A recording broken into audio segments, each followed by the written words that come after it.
አዲስ አበባ የማናት የሚል ጥያቄ በእኛ ደረጃ አንስቶ መወያየት አሳፋሪ ነገር። አዲስ አበባ የኦሮሚያ አካል እንድትሆን አማራጭ ቀረበ። አዲስ አበባ የኦሮሚያ አካል እንድትሆን አማራጭ ቀረበ። ለቁልቢ ቅዱስ ገብርኤል ተጓዦች ከሹፌሮች አንደበት የተሰማ ጥብቅ መረጃ አለ። አዲስ አበባ የኦሮሚያ ክልል አካል ትሆን ወይንስ ራሷን የቻለች የሚለው በሀገራዊ ምክክር ኮሚሽን አሁን ላይ የተመከረበት መሆኑ ተሰምቷል። ሰላም ቤተሰብ እንዴት ናችሁ? ዛሬም በተለያዩ መረጃዎች መጥቻለሁ። በዚህ ሰሞን ያሉ በተለይ ከሀገራዊ ምክክር ኮሚሽን ጋር ተያይዘው ከአዲስ አበባ ከፊንፊኔ ጉዳይ ጋር ተያይዘው ያሉ ጉዳዮችን አብረን እንዳስሳለን። ዩቲዩብን ሰብስክራይብ በማድረግ ይጀምሩ። አዲስ አበባ የማን አይደለችም ብሎ የሚከራከሩ ሰዎች ምንድነው ከጭንቅላታቸው ጀርባ አስቀምጦ ስለዚህ ጉዳይ የሚነጋገሩት የሚለውን በራሱ አውድ ማየት ያስፈልጋል። ምን ታስቦ ነው የማናት የሚባለው? ለምሳሌ እኔ አዲስ አበባ የኔ ናት ስል ያንተ አይደለችም እያልኩ ሆነ ስቻለሁ። የኔ ናት ማለት ግን ጥፋት አይደለም።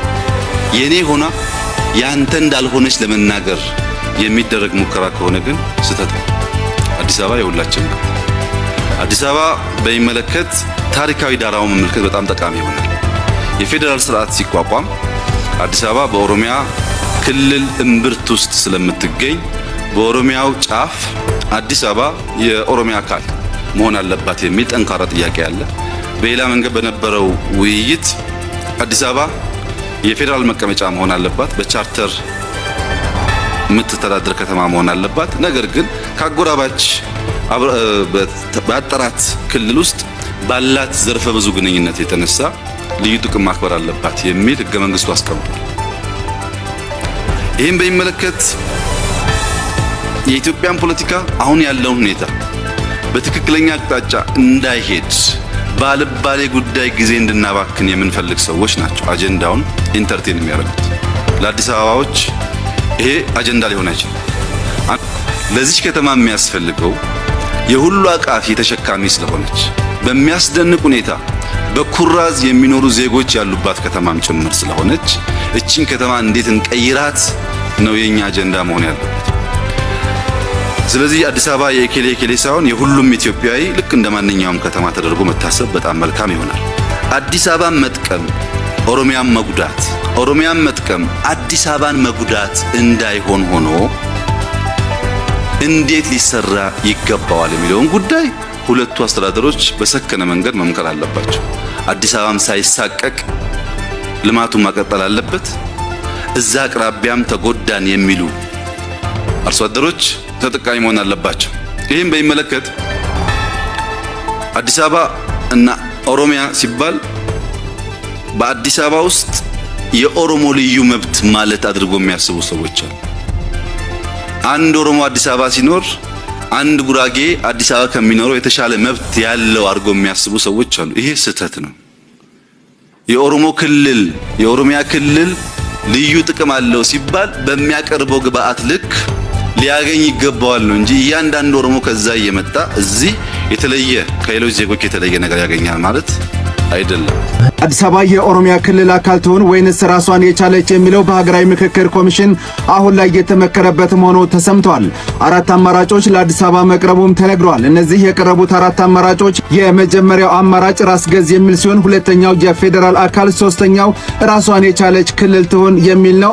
አራተኛው አማራጭ የኦሮሚያ ክልል አካል ትሆን በሚል ምክክሩ እየተካሄደበት ይገኛል። በመጨረሻም ተመካካሪዎቹ ውጤቱን ይፋ እንደሚያደርጉ ይጠበቃል። ሁለቱም መስተዳደሮች አዲስ አበባና ድሬዳዋን በሚመለከት የተፈጠረውን ውዝግብ ለመፍታት ለአዲስ አበባ 4 ለድሬዳዋ 3 አማራጮች መቅረባቸው ተሰማ። ሀገራዊ የምክክር ኮሚሽኑ ለአዲስ አበባ ያቀረባቸው አማራጮች ከተማዋን ሲቲ ስቴት ራስ ገዝ ማድረግ፣ የፌዴራል አካል ማድረግ፣ ራሷን የቻለች ክልል ማድረግ ወይም የኦሮሚያ አካል ማድረግ የሚሉ ሲሆኑ የከተማዋ መሬት ወሰን፣ የሥራ ቋንቋና የቦታዎች ስያሜን በንዑስ አጀንዳነት አብረው ቀርበዋል። በሌላ በኩል ለድሬዳዋ ከተማ ሲቲ ስቴት የፌዴራል አካል ወይንም ራሷን የቻለች ክልል የመሆን 3 አማራጮች የቀረቡላት ሲሆን ከተማዋ በኦሮሚያ ወይንም በሶማሌ ክልል ወለድ ስል እንድትሆን የሚያደርጉ አማራጮች ግን ሙሉ በሙሉ ከሰነድ ውጭ መደረጋቸው ተገልጿል። አዲስ አበባ የኦሮሚያ አካል እንድትሆን አማራጭ ቀረበ። ሀገራዊ ምክክር ጉባኤ 7ኛ ቀኑን በያዘበት በዛሬው ዕለት ጠንካራ አጀንዳዎችም ተነስተዋል። ኮሚሽኑ ለተመካካሪዎች ባቀረበው ሰነድ ላይ 4 ከባባድ አማራጮችም ተቀምጠዋል። እነዚህም አዲስ አበባ ሲቲ ስቴት ወይንም ራስ ገዝ እንድትሆን የሚል፣ የፌዴራል መንግስት አካል ሆና እንድትቀጥል የሚል፣ ራሷን የቻለች ክልል እንድትሆን፣ የኦሮሚያ ክልል አካል እንድትሆን የሚሉት ይገኛሉ። በተለይ አዲስ አበባ የኦሮሚያ አካል ትሁን የሚለው ሐሳብ በማህበራዊ ሚዲያ ላይ ትልቅ መነጋገሪያም ሆኗል። ከዚህም በተጨማሪ የከተማዋ የሥራ ቋንቋ፣ የቦታዎች ስያሜና የፖሊስ አደረጃጀት እንዲቀየር ጭምር በንዑስ አጀንዳነትም ቀርቧል። ጥያቄው ግን አዲስ አበባን የትኛው አማራጭ ይበጃታል የሚለው ነው። አዲስ አበባ የኦሮሚያ አካል እንድትሆን አማራጭ ቀረበ። ሀገራዊ ምክክር ጉባኤ 7ኛ ቀኑን በያዘበት በዛሬው ዕለት ጠንካራ አጀንዳዎችም ተነስተዋል። ኮሚሽኑ ለተመካካሪዎች ባቀረበው ሰነድ ላይ 4 ከባባድ አማራጮችም ተቀምጠዋል። እነዚህም አዲስ አበባ ሲቲ ስቴት ወይንም ራስ ገዝ እንድትሆን የሚል፣ የፌዴራል መንግስት አካል ሆና እንድትቀጥል የሚል፣ ራሷን የቻለች ክልል እንድትሆን፣ የኦሮሚያ ክልል አካል እንድትሆን የሚሉት ይገኛሉ። በተለይ አዲስ አበባ የኦሮሚያ አካል ትሁን የሚለው ሐሳብ በማህበራዊ ሚዲያ ላይ ትልቅ መነጋገሪያም ሆኗል። ከዚህም በተጨማሪ የከተማዋ የሥራ ቋንቋ፣ የቦታዎች ስያሜና የፖሊስ አደረጃጀት እንዲቀየር ጭምር በንዑስ አጀንዳነትም ቀርቧል። ጥያቄው ግን አዲስ አበባን የትኛው አማራጭ ይበጃታል የሚለው ነው። በዚህ ሰሞን በጣም አነጋጋሪ የነበረው ጉዳይ እንግዲህ ፊንፊኔ የማነች፣ አዲስ አበባ የማነች የሚለው ጉዳይ ነው። ለአዲስ አበባ እንግዲህ በጣም 4 አማራጮች የሀገራዊ ምክክር ኮሚሽኑ መክሮበት የመጨረሻ ውሳኔ አዲስ አበባ የማነች ብሎ እስካሁን ውዝግብ ሲያስነሳ የነበረውን በኦሮሚያ ክልልና በአዲስ አበባ መካከል በሸገር መካከል ያለውን ውዝግብ ለማጥራት እንግዲህ የሀገራዊ ምክክር ኮሚሽኑ እየመከረ ነው። ይህም ለአዲስ አበባ 4 አማራጮች ተሰጥተዋቸዋል። እያንዳንዱ የራሱ የሆነ ኮንሲኩዌንሲ የራሱ የሆነ ውጤት ይኖረዋል። የመጀመሪያው ኦሮሚያ ክልል እንድትሆን ነው። ኦሮሚያ ክልል የኦሮሚያ አካል እንድትሆን፣ በፌዴራል መንግስት ስር እንድትሆን፣ ራሷን የቻለች ከተማ እንድትሆንና ራስ ገዝ የሆነች ከተማ እንድትሆንና ራስ ገዝ የሆነች ክልል እንድትሆን 4 አማራጮች ቀርበዋል። እንግዲህ ሀገራዊ ምክክር ኮሚሽን ይህንን ነገር መክሮ ከ4ቱ ሀሳቦች ለሀገሪቱ ይበጃል፣ ለማህበረሰቡ ይበጃል የሚለውን ነገር እንዲወስንልን እንግዲህ መልካሙን ነገር እንጠብቃለን። በዚህ ሰዓት ለቁልቢ ቅዱስ ገብርኤል ተጓዦች ከሹፌሮች አንደበት የተሰማ ጥብቅ መረጃ አለ። መጪውን ቀናቶች የቅዱስ ገብርኤል የንግስ በዓልን ምክንያት በማድረግ ወደ ቁልቢ ቅዱስ ገብርኤል በመኪና ለመጓዝ የተዘጋጃችሁ ለጥንቃቄ እንዲሆናችሁ ይሄድን አዳምጡ። አንደኛ፣ ወለንጪቲ ከቀኑ 10 ሰዓት ካለፈ ወደ ከተማ መግባትና ከከተማ መውጣት አይቻልም። ሁለተኛ፣ መተሐራ ከተማን ከቀኑ 11 ሰዓት ካለፈ ለቆ መውጣት አይቻልም። ሶስተኛ፣ ከአዋሽ ወደ መተሐራ ከቀኑ 11 ሰዓት ካለፈ መሄድ አይቻልም። አራተኛ፣ ጭሮ ከምሽቱ 1 ሰዓት ካለፈ ወደ ከተማ መግባትና ከከተማ መውጣት አይቻልም። አምስተኛ፣ ሂርና ከምሽቱ 2 ሰዓት ወደ ከተማ መግባት አይቻልም። ታዲያ ይህ አሰራር ላለፉት ወራቶች ሲተገበር የነበረ አሰራር ስለሆነ ለበዓሉ ተብሎ ካልተለወጠ በስተቀር ፕሮግራማችሁን አስተካክላችሁ እንድትጓዙ ሲል ከ570 ሺህ በላይ ያለው የሹፌሮች አንደበት ገጽ አስታውቋል። ሐምሌ ገብርኤል መከበሩን አስመልክቶ በተለያዩ ቦታዎች ሐምሌ ገብርኤል ይከበራል። ከዚህ ውስጥም አንዱ ቁልቢ ገብርኤል በኢትዮጵያ ኦርቶዶክስ ተዋሕዶ ቤተክርስቲያን እንግዲህ ገብርኤል የቅዱስ ገብርኤል ንግስ በዓል በጣም የሚከበርበት ቦታ ነው። ወደዛ መንገድ እንግዲህ ያለው የሰላም ሁኔታ በጣም አሳሳቢ ስለሆነ ወደዛ ለሚሄዱ ተጓዦች የጥንቃቄ መልእክት እየተላለፈ ነው። ስለዚህ ወደዛ የምትሄዱ ተጓዦችም ሰላማችሁ ተጠብቆ በሰላም ወደ ቤታችሁ ትገቡ ዘንድ የሄዳችሁበትን ቦታ ትደርሱ ዘንድ በምትሄዱበት ሁሉ ራሳችሁን ጠብቃችሁ እንድትሄዱ እንላለን። ዶንኪ ቲዩብ እንግዲህ ወንድማችን እሸቱ መለሰ በጣም እንደከሰረ በሶሻል ሚዲያ ላይ ወጥቶ መናገሩን ተከትሎ እንግዲህ የተለያዩ ሰዎች ድጋፋቸውን እያደረጉ ይገኛሉ። እቺ የወጣችለት ክሊፕ እንግዲህ በጣም አዝናኝም ናት፣ ሞራልም ትሆነዋለች ብለን እናስባለን። የፈለገውን 3000 ሜምበርሺፕ እንግዲህ ያገኘ ይመስለናል። እግዚአብሔር አምላክ እሸቱን እንግዲህ እንዲያጸናው በነገሮች ሁሉ ከሱ ጋር እንዲሆን ድጋሚ ታሪክ እንዲሰራ እንጠብቃለን። ከዛሬ 2 ዓመት በፊት ግብረ ሰዶማውያን ታውቁታላችሁ፣ በጣም እንትን እያደረጉ ነበር፣ እንቅስቃሴ እያደረጉ ነበር። ከነዛ መካከል ቤተክርስቲያን ውስጥ የሚያገለግሉ ግብረ ሰዶማውያን ነበሩ። እነሱም በማጋለጣቸው 4 ወር ተፈርዶባቸዋል፣ በውሸት ማለት ነው። 4 ወር ተፈርዶባቸዋል፣ እስር ታስሯል ማለት ነው። እመኑኝ፣ እንደዚህ ያደረጋቸው አካላት ማለት ነው ፎቶአቸውን ለጥፈን ከቤተ ክርስቲያን እናጸዳቸዋለን። መቼም ቢሆን አንፈራችሁም። ዘማሪ ብሬና ጓደኞቹ እግዚአብሔር አምላክ ይርዳችሁ። ቅድስት ኪዳነ ምሕረት ዋስ ተባከቱ ሆናችሁ አይዟችሁ። በመጽሐፍ ቅዱስ ሁለት ከተማን ያጠፋውን ኃጢአት በቤተ ክርስቲያናችን ውስጥ ለማራባት ምን እየተደረገ ነው? ለዛሬ ለስለስ አድርገን ከተጠየቅ እንጀምረዋለን። ከመጣሽ ማርያም ታምጣሽ።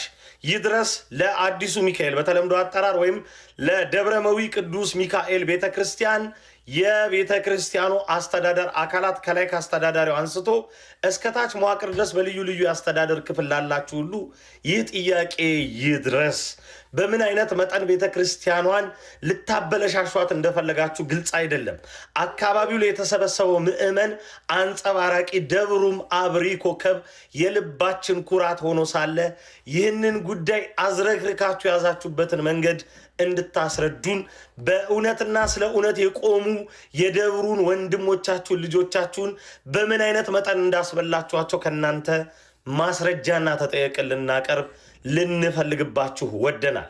ታዲያ እንዲህ እንጀምረው። ጥር 23 ቀን 2017 ዓ.ም እራሳችሁ በጻፋችሁት ደብዳቤ መሰረት ቀድሞ ትጉህ ወንድሞች ያመጡትን መረጃ በአጣሪ ኮሚቴ እስኪ ይታይ ብላችሁ ከሰንበት ትምህርት ቤት 5 ከሊቃውንት 5 አድርጋችሁ አጣሩ ብላችሁ በደብዳቤ ፈቅዳችሁላቸው ቅድመ መረጃ ሰጥታችሁ ያደራጃችኋቸው አካላት እነሱም ጥያቄያችሁን ተቀብለው በዚህም በዛም ያለውን ነገር አጣርተው መከላከያ ያላቀረበውን ዲያቆን ፊታቸው አምጥተው እንደ አጣሪ ኮሚቴ የሚጠበቅባቸውን ነገር በሁለት ምስክሮች አረጋግጠውም ጭምር ሲያቀርቡላችሁ እናንተ ጉዳዩን መርምራችሁ ውሳኔ እንደመስጠት ነገሩን አሻክታችሁና አግምታችሁ ዛሬ እነ ዘማሪ ብርሃኑ እንዲታሰሩበት ፈንጂ አድርጋችሁ እንግዲህ ዘማሪ ብሬ መታሰሩ ተሰምቷል። ዘማሪ ብሬና ዘማሪ ብርሃኑና ሌሎች ጓደኞቹ መታሰራቸው ተሰምቷል።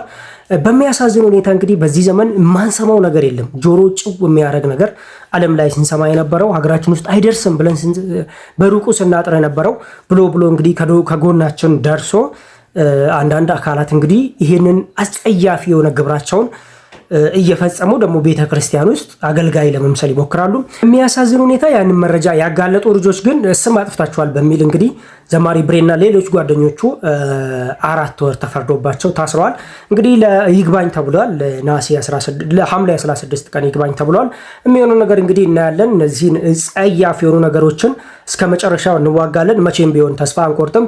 ከዚህ ጋር የተያያዘ እንግዲህ የቴዶ ዘሩፋኤል የቲክቶክ አካውንቱ ወደ 70,000 ፎሎወርስ የነበረው ቲክቶክ አካውንቱ 700,000 ፎሎወር የነበረው ቲክቶክ አካውንቱ እንግዲህ መታገዱ ተሰምቷል።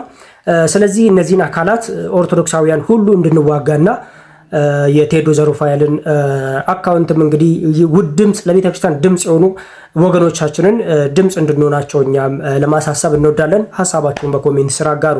በዚህ ጉዳይ ላይ የጠራ ደብራዊ ማረጋገጫን ሲጠይቃችሁ የኋሊት ብላችሁ አንድም ደብዳቤ ሳትጽፉ ፍርድ ቤት ላይ ግን አጣሪ ኮሚቴ ወስኖ አላመጣም ብላችሁ አላገጣችሁ።